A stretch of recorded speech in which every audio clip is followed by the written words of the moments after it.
वीर गाथा पॉडकास्ट की इस सीरीज में आज हम जिस वीर की बात करने वाले हैं वो है छत्रपति शिवाजी महाराज। इनका यह जीवन चरित्र पंडित माता सेवक पाठक द्वारा लिखित छत्रपति शिवाजी महाराज पुस्तक के आधार पर है। आइए सुनते हैं इनकी वीर गाथा। छत्रपति शिवाजी महाराज हिंदू जाति के रक्षक, वीर, तपस्वी और गो ब्राह्मण प्रतिपालक थे। उनकी वीरता ने मयूर सिंहासन के अधिपति तक को कंपा दिया था। उदारता की तो वे मूर्ति थे। यहाँ तक कि एक बार उन्होंने अपना संपूर्ण राज्य अपने गुरु समर्थ रामदास के चरणों में दान कर दिया था, किंतु गुरु ने उन्हीं को अपना प्रतिनिधि बनाकर राज्य सौंप दिया था। शिवाजी मरते दम तक भरत सदृश पवित्र थाती की तरह भारत की रक्षा करते रहे। सच्चरित्र के प्रमाण स्वरूप उनके जीवन की वे घटनाएं हैं जिन्हें उनके दुश्मन मुसलमान इतिहासकार तक लिखकर प्रशंसा कर गए हैं। ऐसे महान पुरुष के जीवन चरित्र का अनुसरण भारत के प्रत्येक बालक, वृद्ध, युवा, देशभक्त को करना चाहिए। हिंदू जाति की प्राचीनता। जिस आर्य जाति का नाम सैकड़ों वर्षों से हिंदू जाति पड़ा है, यह संसार की अन्य सभी जातियों से प्राचीन है। आर्य या हिंदू सभ्यता की प्राचीनता अब आज की सभ्य बनने वाली सभ्य जातियां भी स्वीकार कर रही है। जिस जाति के स्वसव वेद आज भी अनादि परमात्मा के ज्ञान और पौरुष्य माने जाते हैं, और कट्टर से कट्टर हिंदू विरोधी भी जिन ऋग्वेद आदि को भूमंडल के पुस्तकालय के आदि ग्रंथ स्वीकार कर रहे हैं, उस जाति की प्राचीनता और उसकी सभ्यता के विषय में किसे संदेह हो सकता है। हिंदू जाति के पास जब तक ऋग्वेद, सामवेद, यजुर्वेद और अथर्ववेद तथा उनके उपवेद विद्यमान रहेंगे, जब तक कपिल का सांख्य दर्शन, पतंजलि का योग दर्शन, गौतम कृत न्याय दर्शन, कणादि का विशेषिक दर्शन, जैमिनी का पूर्व मीमांसा और व्यास कृत उत्तर मीमांसा या वेदांत हिंदू जाति के अपूर्व पुस्तकालय में उपस्थित रहेंगे, तब तक इस जाति की प्राचीनता के साथ ही इसके ज्ञान और सभ्यता की प्राचीनता अक्षुण्ण बनी रहेगी। भला इस भूमंडल पर ऐसी कौन सी दूसरी जाति है जो अपने पास हमारी मनुस्मृति जैसा धर्म या कानून का पूर्ण ग्रंथ दिखा सकती है?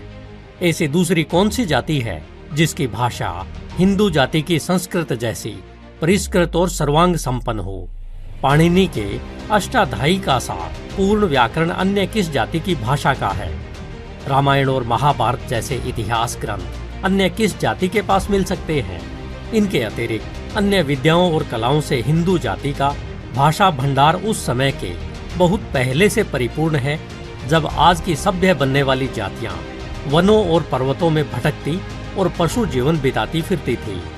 परंतु जहां हिंदू धर्म और हिंदू जाति की प्राचीनता सभी को स्वीकार करनी पड़ती है, वहां इसकी शासन योग्यता आजकल की शासक जातियों को स्वीकार नहीं। वर्तमान भारत के भीतर जो इतिहास की पुस्तकें हमारे देश की पाठशालाओं में पढ़ाई जाती है, उन सब में यही दिखाया जाता है कि भारतवासी हिंदू सदा आपस में लड़ते भिड़ते रहते थे और उनमें कभी साम्राज्य स्थापन की योग्यता नहीं थी। हिंदू जाति की वर्ण व्यवस्था को अनैक्य का बीज बोने वाली बताकर विदेशी शिक्षक हमारे बालकों के मस्तिष्क में सदा यह भाव भर देने की चेष्टा किया करते हैं कि ब्राह्मणों ने ब्राह्मणोत्तर और खासकर शूद्र जातियों के ऊपर सदा से घोर अत्याचार किए हैं, जिससे हिंदू जाति को अपना साम्राज्य स्थापित करने में कभी सफलता नहीं मिली। परंतु दूसरों और हमारा हिंदू साहित्य इस बात के प्रमाणों से परिपूर्ण है कि आदि से लेकर महाभारत युद्ध पर्यंत भूमंडल पर आर्यों का चक्रवर्ती राज्य था, और मनुस्मृति के अनुसार इस आर्यव्रत देश में उत्पन्न हुए ब्राह्मणों से भूमंडल भर के मनुष्य अपने अपने कर्तव्य की शिक्षा ग्रहण करते थे। महाभारत के युद्ध में भूमंडल के अनेक देशों के राजा सम्मिलित हुए थे, जिससे निर्विवाद रूप से यह सिद्ध होता है कि भारत के चक्रवर्ती राजाओं का साम्राज्य भारत के बाहर चीन, पाताल यानी अमेरिका, यूरोप आदि तक फैला हुआ था। हिंदू जाति के वर्ण भेद के आधार पर हिंदू जाति में सदा से अनैक्य और फूट बनी रहने की बात कहना हिंदू जाति के आदर्श और इतिहास से अपनी अनभिज्ञता प्रकट कहना है। समाज के सकल कार्यों को सुचारू रूप से संपादित करने के अभिप्राय से ही मनुष्य मात्र 4 वर्णों में बांटे गए हैं: ब्राह्मण, क्षत्रिय, वैश्य और शूद्र। ये चारों वर्ण उतने ही प्राचीन हैं जितनी प्राचीन हिंदू जाति और इसकी सभ्यता है।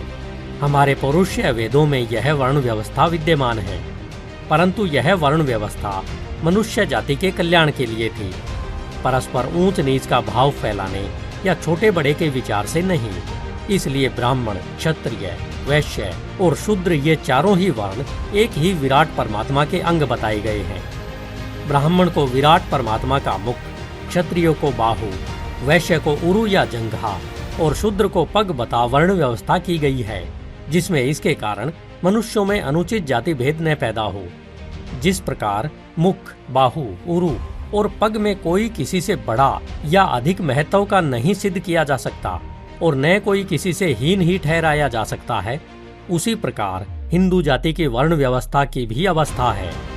इसके अनुसार चारों वर्णों को अपने अपने कर्तव्यों के पालन में श्रेष्ठता प्रदान करते हुए भी वे सब एक ही विराट के अंग ठहराए गए हैं।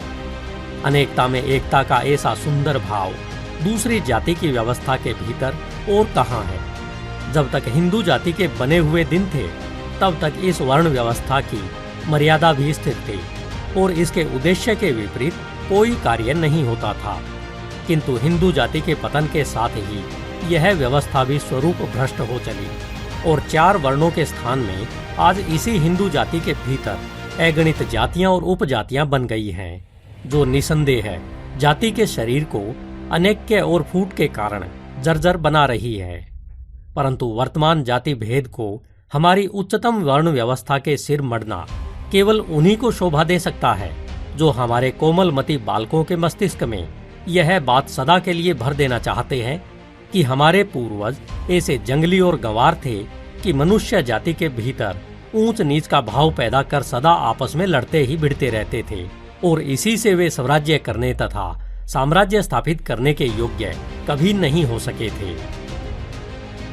हिंदू जाति को अयोग्य बताने का उद्देश्य एक जाति पर दूसरी जाति का या एक देश पर दूसरे देश का शासन करना अस्वाभाविक है, परंतु जब दैव संयोग से किसी जाति या देश पर दूसरी जाति या देश का राज्य हो जाता है, तब शासकों का उद्देश्य सदा यही रहता है कि वह जाति या देश अनंत काल तक हमारी अधीनता में बना रहे। इसी निकृष्ट उद्देश्य की सिद्धि के लिए शासक लोग सभी प्रकार के निंदित कर्म करने को सदा तैयार रहते हैं। जब से हिंदू जाति पराधीनता में पड़ी है, तभी से इसके शासकों की ओर से ऐसे निंदित कर्म बराबर होते आ रहे हैं।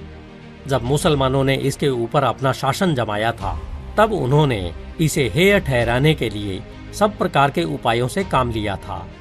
यहाँ तक कि मुसलमानी शासन काल में और मुसलमानी शासन के पहले भी मुसलमान आक्रमणकारियों द्वारा ऐसी जघन्य कार्रवाई की गई कि अनेक हिंदू पुस्तकालय जला डाले गए और हिंदुओं के कितने ही ग्रंथ रत्न सदा के लिए लुप्त हो गए। जब तक मुसलमान शासकों की चली, तब तक उन्होंने हिंदुओं और उनके देश हिंदुस्तान को सदा अपनी अधीनता में बनाए रखने के लिए सब प्रकार से यह सिद्ध करने की चेष्टा की कि एकमात्र इस्लाम धर्म और मुसलमानी सभ्यता ही सर्वोपरि है और हिंदू जाति अपनी धार्मिक और जातीय अयोग्यताओं के कारण ही पराधीनता के पाश में बंधी है।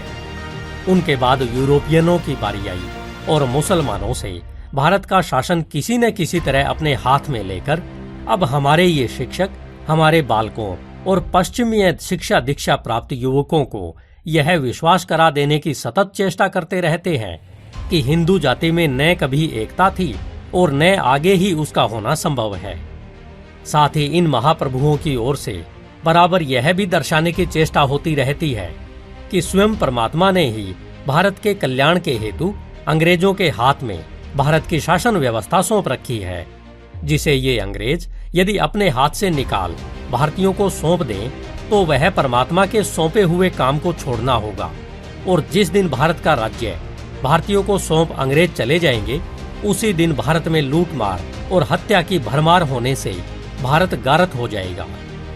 भारतवासी इस समय तो स्वराज्य के अयोग्य हैं ही, साथ ही इन अंग्रेज महाप्रभुओं का यह भी कहना है कि इनके पुरखे भी कभी इसके योग्य नहीं थे। हमारे इन महाप्रभुओं की ऐसी सारहीन बातों का समर्थन करने वाले हमारे न जाने कितने ही देश भाई भी हैं जो मुद्दई सुस्त और गवाह चुस्त की कहावत चरितार्थ करने में किसी क्षण पीछे नहीं रहना चाहते। कितने ही अंग्रेज लार्ड तो किसी दर्जे तक स्वीकार करते हैं कि भारतवासी स्वराज्य के बहुत कुछ योग्य हो चले हैं, किंतु एक हिंदुस्तानी लॉर्ड सिंह महाशय डंके की चोट पर यह कह देना अपना कर्तव्य समझते हैं कि अगर अंग्रेज इसी वक्त स्वराज्य देने को तैयार भी हो जाएं, तो भी भारतवासी अयोग्य होने के कारण उसे स्वीकार नहीं कर सकते। यह कोई विचित्र बात नहीं है। अंग्रेज महाप्रभुओं की कृपा कटाक्ष के कारण वर्तमान काल में तो भारतवासी तलवार चलाने की कौन कहे, उनके नाम से ही कांप उठते हैं। अगर इन महाप्रभुओं ने 200 वर्ष के शासन में भारतीयों को कुछ सिखा पाए हैं तो यही कि अंग्रेजी शिक्षा प्राप्त बाबू लोग वाग युद्ध में बहुत कुछ योग्यता प्राप्त कर चुके हैं। कोरे बाबू भी वाग युद्ध खूब सफलता से कर सकते हैं, किंतु जिनके ऊपर महाप्रभुओं ने थोड़ी सी कृपा और भी कर दी और कोई सरकारी पद सौंप दिया, वे तो फिर सदा के लिए इन महाप्रभुओं के बेदाम कोड़ी के गुलाम बन जाते हैं। बातों से ही अंग्रेज महाप्रभु हमें शासन करने के अयोग्य सिद्ध करना चाहते हैं, इसलिए इनके पिट्ठू बाबू लोग बातों से ही अपनी जाति की अयोग्यता सिद्ध करने में तनिक भी कसर नहीं रखना चाहते। इतिहास इस बात का साक्षी है कि जिस समय बातों से काम नहीं चलता था और इस देश के निवासियों से हथियार नहीं छीने गए थे, उस समय तलवार से काम पड़ता था। तब भी उन विदेशियों और विधर्मियों के साथ न जाने कितने ही तलवार बहादुर भारतवासी मिले हुए थे और थोड़े से प्रलोभन में फंसकर अपने सगे संबंधियों और भाइयों तक पर हाथ साफ करने में कुछ भी संकोच नहीं करते थे। सच पूछिए तो इतिहास से यह बात सदा के लिए सब देशों के संबंध में सत्य सिद्ध है कि देश या जाति के लिए उसके दुश्मन उतने अधिक भयंकर नहीं होते जितने खास अपने ही वे भाई होते हैं जो किसी स्वार्थ या प्रलोभन के कारण देश या जाति के दुश्मनों से मिल जाते हैं। ऐसे विद्रोहियों और विश्वासघातियों की कमी कभी किसी देश में नहीं होती। जैसा पहले कहा गया है, हमारे अंग्रेज महाप्रभु तो भारतवासी मात्र को, चाहे वह जिस जाति या धर्म का हो, स्वराज्य के अयोग्य बताते हैं, परंतु हिंदुओं के माथे इस अयोग्यता का टीका मढ़ने के प्रयास में अपनी मूर्खतावश हमारे मुसलमान भाई भी इन महाप्रभुओं का निरंतर साथ देते रहे हैं। इसी प्रकार चारों ओर से हिंदू जाति तिरस्कार का पात्र बन रही है और खास इस जाति के भीतर भी ऐसे जाति विद्रोहियों की कमी नहीं है जो तनिक से स्वार्थ के वशीभूत हो जाति के विरोधियों से मिले रहने में कुछ भी दोष नहीं देखते हैं।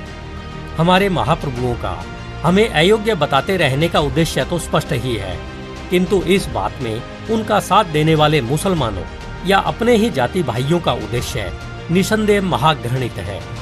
इस युग में तो शासकों का काम ही अपनी प्रजा में फूट डालकर शासन करने का हुआ करता है, परंतु जो लोग उनकी इस प्रकार की कुटिल नीति के शिकार हो जाते हैं, उनके समान मूर्ख और कौन हो सकता है। इससे कुछ दिनों तक वे भले ही शासकों के कृपा पात्र बने रहें, किंतु तभी तक वे ऐसा कर सकते हैं जब तक उनके ऐसे रहने से शासकों के मुख्य उद्देश्य अपना राज्य बनाए रखने में किसी प्रकार का विघ्न उपस्थित नहीं होता। तनिक से स्वार्थ के लिए देश और जाति की स्वतंत्रता बेच देने जैसा घोर पाप क्रम है। देश को सदा परतंत्रता के पाश में जकड़े रहने में सहायता पहुंचाना उससे किसी भी अंश में कम पाप नहीं है। हिंदुओं को अयोग्य बताने के दो कारण। हिंदुओं को अयोग्य बताने के दो बड़े कारण हैं। एक तो यह है कि क्या मुसलमान और क्या अंग्रेज जो भी भारत के शासक बने, उन सब ने ही यहाँ का शासन ऐसे समय में प्राप्त किया जब हिंदू जाति निसंदेह नाना प्रकार के गृह युद्धों में संलग्न थी। ईर्ष्या द्वेष का बाजार यहाँ पर इतना गर्म हो रहा था कि भाई भाई की जान के दुश्मन बन रहे थे। सावन में जो अंधा होता है उसे सदा हरियाली ही सूझती है। इससे मुसलमानों और अंग्रेजों को आज भी हिंदू जाति वैसी ही गृह कलह में संलग्न दिखती है जैसी यह उस समय उन्हें दिखाई पड़ी थी जब उन्होंने इस देश का शासन सूत्र ग्रहण किया था। दूसरा कारण यह है कि दोनों ही जातियां जानबूझकर सदा हिंदुओं की अयोग्यता की बात इसलिए कहा करती है जिसमें हिंदू कभी पुनः अपने खोए हुए गौरव को और स्वत्व को प्राप्त करने का स्वप्न में भी उत्साह और साहस न कर सके। इनमें से अंग्रेज तो एकमात्र राजनीतिक विचार से ऐसा करते हैं और मुसलमान भाई मुख्यकर सामाजिक विचार से और कुछ इसलिए भी करते हैं कि ये फिर भविष्य में भारत में इस्लाम साम्राज्य स्थापित करने का स्वप्न देखते हैं। हिंदुओं की योग्यता। हिंदुओं के विरोधी इन्हें अयोग्य सिद्ध करने की चाहे कितनी भी चेष्टाएं करें, वे सफल नहीं हो सकते। इसका कारण हमारे रामायण और महाभारत के इतिहास को धार्मिक गाथा और कवि कल्पना कहकर वे भले ही आत्मसंतोष कर लें, लेकिन महाभारत के बाद भी हिंदू शासन काल का जो इतिहास प्राप्त है, उससे हिंदुओं की शासन संबंधी योग्यता भली भांति प्रमाणित है। महाराजा अशोक, विक्रमादित्य, भोज, पृथ्वीराज आदि की शासन संबंधी योग्यता कौन अस्वीकार कर सकता है। महाराज अशोक ईसा से प्राय 300 वर्ष पहले पाटलिपुत्र के सिंहासन पर बैठे थे और 60 वर्ष से अधिक तक के समय उन्होंने राज्य किया था। उनका राज्य भारतव्यापी था। उन्होंने अपने राज्य के भीतर सभी संप्रदाय वालों को धार्मिक स्वतंत्रता प्रदान कर रखी थी। यद्यपि स्वयं बुद्ध मतानुयायी थे, उन्होंने अपने साम्राज्य के भीतर बहुत सी सड़कें बनवाई थी, जिनके ऊपर पेड़ लगवाए और कुएं खुदवाए थे। पशु वध की एकदम रुकावट थी और जगह जगह पर मनुष्यों और पशुओं की चिकित्सा के लिए औषधालय खोले गए थे। राज्य का एक विभाग प्रजा के चरित्रों पर दृष्टि रखने के वास्ते खुला हुआ था। हर 5वें वर्ष पाटलिपुत्र में विराट संघ होता था, जिससे देश और विदेश को बहुत लाभ पहुंचता था। जगह जगह पर पाठशालाएं खुली हुई थी, जिनमें बालकों को शिक्षा मिलती थी। पंचवर्षीय संघ के सिवा समय समय पर परिषदें हुआ करती थी, जिनमें कानून और रीति रस्म संबंधी उलझनें सुलझाई जाती थी और विद्योन्नति के साधनों पर विचार होता था। महाराज चंद्रगुप्त के यहाँ यूनान के बादशाह सेल्यूकस की ओर से मैगस्थनीज नाम का जो दूत रहता था, उसने 5 वर्ष तक भारत में रहकर भारत की सामाजिक व्यवस्था अपनी आंखों से देखी थी। उसने उस समय का जो वर्णन लिखा है, उसमें स्पष्ट ही कहा है कि तत्कालीन भारतीय समाज के रीति रस्म बहुत सादे थे और देशवासी अपनी सत्यनिष्ठा, सुशांति और व्यवस्था के लिए प्रसिद्ध थे। गुलामी या दास्ता प्रथा का कहीं नामो निशान भी नहीं था। घूस लेने देने की कोई चर्चा ही नहीं थी। चोरी और मुकदमेबाजी देश भर में शायद ही कभी सुनने में आती हो। कृषि बड़ी उन्नत अवस्था में थी और महंगाई किस चिड़िया का नाम है, यह लोग जानते ही नहीं थे। 5वीं शताब्दी के प्रारंभ में फाइयान नाम का जो चीनी यात्री भारत आया था, उसने उत्तर भारत के अनेक स्थानों की यात्रा की थी। उसने अपनी यात्रा का जो वर्णन लिखा है, उसमें स्पष्ट शब्दों में स्वीकार किया गया है कि तत्कालीन भारतवासी सुसंपन्न और सब भांति संतुष्ट थे। उन्होंने बहुत स्वतंत्रता प्राप्त की और भारी कर नहीं चुकाने पड़ते थे। वे मद नहीं पीते थे और पशु वध नहीं करते थे। अपराध संबंधी कानून कठोर नहीं थे और शारीरिक दंड देने की शायद ही कभी आवश्यकता पड़ती हो। फाइयान से भी अधिक विस्तृत विवरण ह्यून सांग का है, जिसने ईसा की मृत्यु के 630 वर्ष बाद भारत की यात्रा की थी। उसने 15 वर्ष तक उत्तरी और दक्षिणी भारत का भ्रमण करके वृतांत लिखा था। उसने गया के पास नालंदा विश्वविद्यालय में 5 वर्ष तक रहकर विद्या अध्ययन भी किया था। अपने उस भ्रमण वृतांत में ह्यून सांग ने दक्षिण भारत के चालुक्यों की वीरता का बड़ा बखान किया है और मालवा तथा मगध के विद्या प्रचार की सराहना की है। उस समय पाटलिपुत्र नष्ट हो चुका था। गुजरात अपने बड़े व्यापार और धन धान्य के लिए प्रख्यात था। देश की राज्य व्यवस्था बड़े ही उदार सिद्धांतों के आधार पर थी। कर बहुत ही हल्के थे और बेगार का नामो निशान भी न था। राज्य के उच्च पदाधिकारियों को जीवन निर्वाह के लिए भूमि मिली हुई थी। राज्य की आमदनी 4 भागों में बांटी गई थी। एक भाग से राज्य के खर्च चलते थे, दूसरे से राज्य कर्मचारियों को सहायता दी जाती थी, तीसरा भाग विद्वानों को पुरस्कार देने के निमित्त अलग रखा जाता था और चौथे भाग से धार्मिक संस्थाओं को दान दिए जाते थे। भारतीयों के चरित्र की सराहना करते हुए ह्यून सांग ने लिखा है कि वे सत्यनिष्ठ, ईमानदार, धर्मात्मा और सरल स्वभाव के होते थे। धार्मिक मामलों में देशवासी बड़े ही सहिष्णु थे। ह्यून सांग जहाँ कहीं भी गया, उसने ब्राह्मण धर्म और बौद्ध धर्म दोनों को ही पास पास फलते फूलते देखा था, तो भी कहीं धार्मिक मतभेद के कारण कलह होती दिखाई नहीं पड़ती थी। मुसलमानों का आधिपत्य। इस प्रकार जब विदेशी यात्री तक हिंदुओं की शासन संबंधी योग्यता मुक्त कंठ से स्वीकार कर रहे हैं, तब हमारे विरोधियों का यह कथन सर्वथा निर्मूल सिद्ध होता है कि हिंदू कभी शासन करने के योग्य ही नहीं थे। फिर सहज ही प्रश्न उठता है कि यदि हिंदुओं में शासन संबंधी योग्यता होती तो दूर देशों से आकर मुसलमान कैसे यहाँ पर अपना राज्य स्थापित कर लेते। साधारणतः इसके दो ही उत्तर हो सकते हैं, या तो तत्कालीन हिंदू राजे अयोग्य रहे हों या आक्रमणकारी मुसलमान हिंदू राजाओं से अधिक शक्ति संपन्न हो। इतिहास से स्पष्ट है कि प्रारंभ में महमूद गजनवी इस देश को लूटने के ही विचार से आए थे और अपना राज्य स्थापित करने की उनकी इच्छा कदापि नहीं थी, परंतु उन लुटेरों का प्रबल विरोध स्थानीय हिंदुओं और राजाओं ने किया था, यह भी इतिहास से सिद्ध है। इतने पर ही महमूद गजनवी ने 17 बार आक्रमण करके भारत के भिन्न भिन्न स्थानों को लूटा था। इसका एकमात्र कारण यही था कि उस समय उत्तरी भारत में अनेक छोटे छोटे राज्य हो गए थे जो एक दूसरे से ईर्ष्या द्वेष के कारण एक साथ मिलकर विधर्मियों का सामना नहीं कर सकते थे। इसी से पंजाब के राजा जयपाल को महमूद गजनवी के बाप सुबुकतगीन की अधीनता स्वीकार करनी पड़ी थी। पीछे जब गजनी राज्य पर मोहम्मद गोरी का अधिकार हो गया तब उसने पंजाब पर पूरा अधिकार जमाने के विचार से आक्रमण किया। उसके 2 आक्रमण निष्फल हुए, किंतु 1196 ईस्वी में उसने लाहौर को छीन लिया और वहां के राजा को कैद कर लिया। इस तरह पूरे पंजाब पर अधिकार करके मोहम्मद गोरी ने हिंदुस्तान को विजय करने की तैयारी की। उस समय उत्तरी भारत में 2 प्रबल राजपूत राज्य थे। कन्नौज राज्य के सिंहासन पर जयचंद राठौड़ और दिल्ली तथा अजमेर राज्य के अधिपति पृथ्वीराज चौहान थे। इन दोनों राजाओं की अधीनता में कितने ही राजपूत सरदार थे, परंतु पृथ्वीराज और जयचंद में आपस में फूट पड़ गई थी, जिससे अन्य राजपूत सरदार भी विदेशी और विधर्मी मोहम्मद गोरी को भारत से भगाने के लिए मिलकर नहीं लड़ सके। सच पूछिए तो पृथ्वीराज और जयचंद में फूट न होती तो मोहम्मद गोरी को आगे बढ़ने का साहस ही नहीं हो सकता था। तो भी पृथ्वीराज ने अकेले अपनी ही सेना से मोहम्मद गोरी को कई बार हराया, और यदि जयचंद ने उस विधर्मी को उत्साह प्रदान न किया होता तो हिंदुस्तान में मुसलमानी राज्य की नींव न जमने पाती।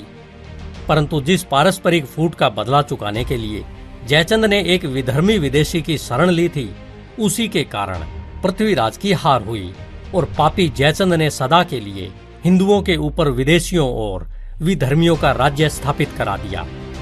कुछ ही सालों के भीतर मोहम्मद गोरी ने जयचंद को भी परास्त करके उसका वध कर डाला, किंतु आपस में फूटने के कारण दोनों राजाओं की दुर्गति के साथ ही भारत भी ऐसी दुर्गति को प्राप्त हुआ जिससे आज तक इसका निस्तार नहीं हो सका।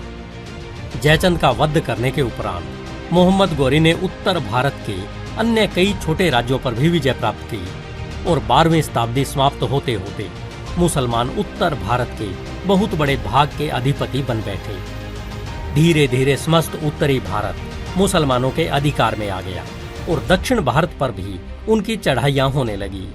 इतिहास साक्षी है कि प्राय सर्वत्र ही पृथ्वीराज जयचंद जैसी पारिस्थितिक फूट ने ही मुसलमानों को विजय प्रदान किया और 350 वर्ष के भीतर अकबर के समय तक प्राय समस्त भारत पर मुसलमान साम्राज्य स्थापित हो गया। हिंदुओं की आपस की फूट इस दर्जे तक बढ़ी हुई थी कि मोहम्मद तुगलक जैसे पागल यवन बादशाह ने अपने मनोरंजन के लिए मनुष्यों तक का शिकार किया, तो भी हिंदुओं को साहस नहीं हुआ कि सब मिलकर सबके दुश्मन विदेशी और विधर्मी यवनों को भारत से निकाल बाहर करने के लिए प्रयत्न करते।